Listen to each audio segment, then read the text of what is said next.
Hello, you beautiful people out there. What is going on? This is your friend Britik coming fast with another Beast Build video. And I don't know, I have so many decks here. I wanted to share my Shinbi jungle deck, but I'm still testing it out a little bit. So instead, we're going to go with their brother, Kwang. Kwang jungle. It's a brother, right? Right? Not boyfriend? Brother? Boyfriend? Boyfriend and brother? I don't know. I don't know what the Koreans are up to. But hey, we're going to be building this deck, Growth and Order. We're going to be making Kwang pretty tanky. At the same time, Kwang is going to be so insane. I think Kwang is... It's hard to say if he's the best jungler, but I think he's the best jungler. I don't know. He's definitely top 3. He is so good. His lifesteal mixed with the new attack speed, plus when you build him tanky, it's just crazy. Plus he has a lot of burst coming out of his abilities as well. He just has it all. And the tether is just such good CC with his ult, with the AoE, such good CC in this new v42. So, yeah. Anyway, let's go into the cards here. So, with the cards, you're going to have him tanky, so you're going to have Kwang be built. First off, your first point is actually going to be in agility because he has that built-in lifesteal. So you want agility, so you have the jungle assassin gem active right away. And Poised Aggressor is just such a good early game card. It's just so good. Gain 15 basic damage on entering combat. This helps so much with ganks. This helps so much clear camps quicker. It's great. Then you have your vitality, so you have armored footmen, and you also have you can have lamplighter. But you can also have exoskeleton if you would like. I have lamplighter here because I don't tend to get exoskeleton nowadays because I get Flame of Zetchin instead. I just like Flame of Zetchin. I think it's a great card. You just start using it as early as possible, and then you can use it for raptors. You can steal prime with it. It's just such a useful card. So good. Probably one of the best cards in the game. Just so good. So useful. So useful. And then you're going to want to rush Tyrant as well, as quick as you can. We do have Green Spring here, which gives you 20 basic armor and 8.4 health regen out of combat, but of course, we always want to be rushing Tyrant as quick as possible. This card is just great. It just gives you power, it gives you health. Once you get 50 minions, it stacks, 0.4 power for every jungle minion killed. It's just amazing. It's just a great card. So we definitely want to have that card. Then moving on, we're going to go ahead and have... Oh, wow. Alright, so I guess with this Kwang deck, we're going to be riding out with Tyrant, Flame of Zetchin, and Green Spring for a while. That's what we're doing now. Okay, I did this last night. But the next card we have is Maling's Tribute. You actually don't even need any of these other cards, to be honest. Next one we have Maling's Tribute, Power Attack Speed, and gain a shield for any healing above max health, 20% max. This works great with Kwang because of his lifesteal, so while you're farming up in the jungle, you'll build this shield up pretty quickly, and then you'll go back into the fight, you'll be attacking, and yeah, it's just nice to have, for sure. Vengeful Mire is another situational card. It's tanky, health armor, or health, basic armor, and you apply a 100 move speed slow to nearby enemies after taking 300 damage. Having a little bit of mana on Wukong. Jesus Christ, I've made too many videos today already. Having a little bit of mana, a little bit of intellect slotted into Kwang is nice. I've also seen, I've seen my boy Ian build Kwang with knowledge and just build him as a burst, just intense burst, and it's also really fucking stupid how that works. It works well. But you got a Vengeful Mire there in case you want a little bit more CC. I usually don't get this card too often, though, in my decks. I just have it there just in case. Then we have Sacred Alchemy, Shielding Strikes. Of course, on Kwang, why not? With the attack speed, with the lifesteal, gaining the shield, making himself tankier, also giving him more damage and attack speed. It's just an amazing card on Kwang. Gain shield equal to 20% of basic damage dealt. Just fantastic. Because we're going to be building Kwang with vitality and agility.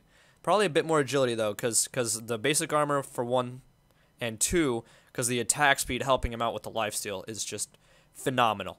It's just phenomenal. Plus, Kwang is just so useful in team fights because he grants a massive lifesteal aura for those around him. With the carry around, it's just, it's crazy. That's another reason why Kwang is so useful, because of his passive.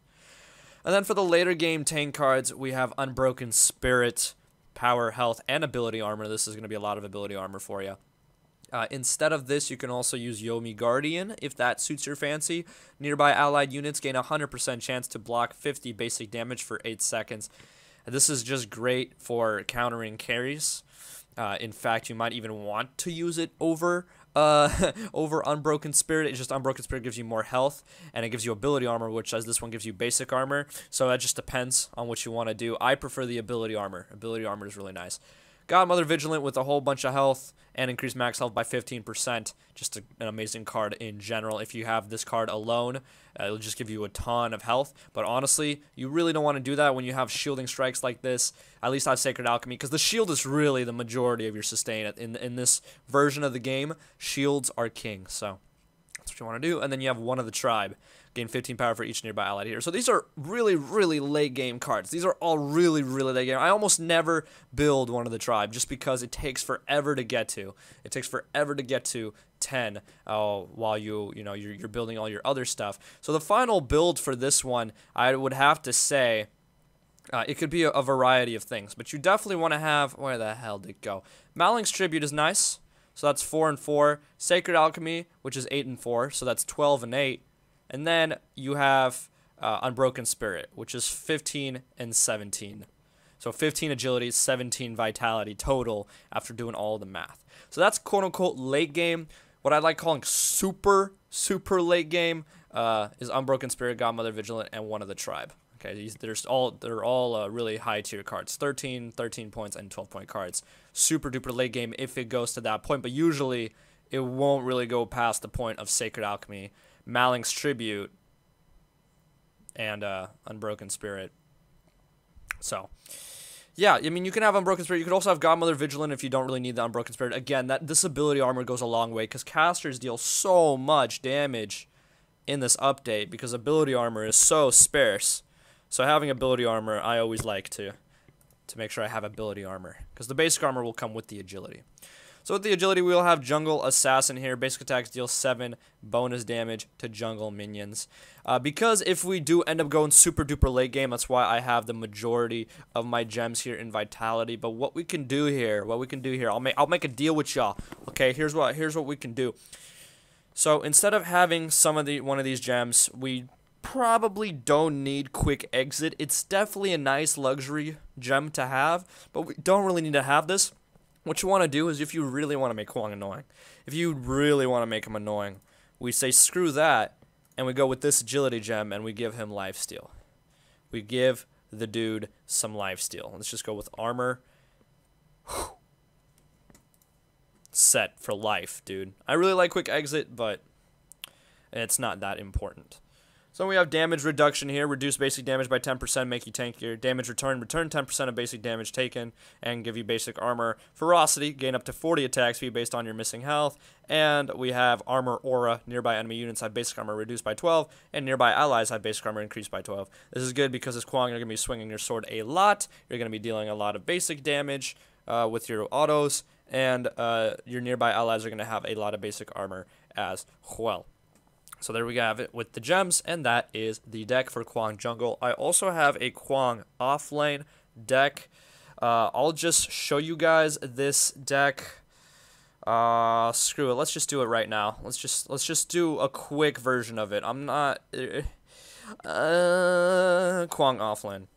Okay, so he's ordering death in this one, and there's a few cards in here that I'll just point out specifically a bit later, but here's how we're gonna do it. So with Vitality, healing towers, right? So you're offlane, armored, gain max shield when out of combat. This is good again if you're offlaning, you're just chilling, you're out of combat, you're farming, whatever, somebody tries to come up on you, you have this card.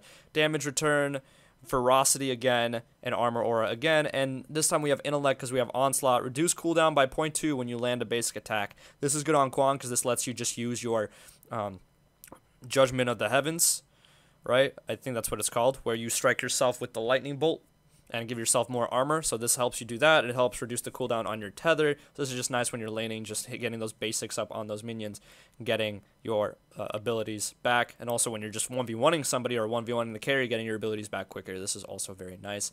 And let's just go over the cards here.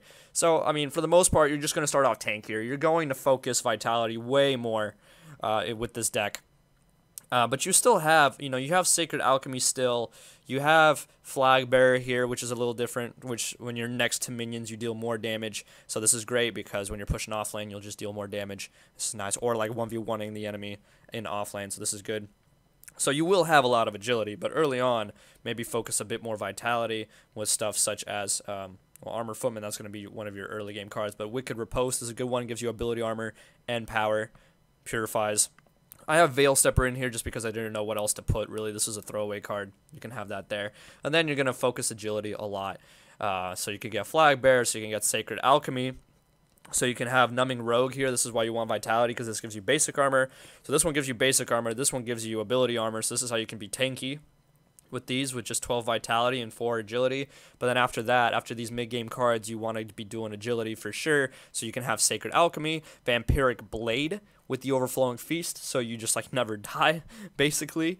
This one's really nice. So this is more of a damagey Kwang for sure. And then we also have Maling's Tribute in here. Or we should have Maling's Tribute in here. I've got Mother Vigilant in here, but I don't have Maling's Tribute. So we're going to go back, and we're going to get rid of Veil Stepper, because that's literally a throwaway card. I must have been very, very, very tired when making this. So we're going to have Maling's Tribute right there instead for the Overflowing Shield. And in the end, we're pretty much going to have the same build. We're going to have Maling's Tribute, Sacred Alchemy, and you can have Godmother Vigilant if you want, or you can have Vampiric Blade if you want, because this is going to end up being 9, 8.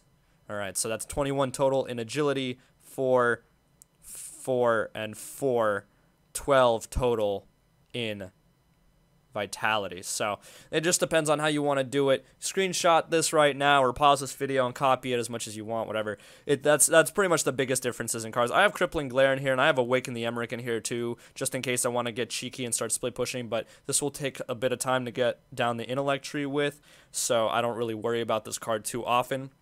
But it could be really nice if you really want to try that out. So there you guys have it. Those are my Kwang decks. Hopefully you enjoyed. If it was helpful, drop a like, comment, subscribe, all that good stuff. And as always, make sure to have a wonderful day. Peace.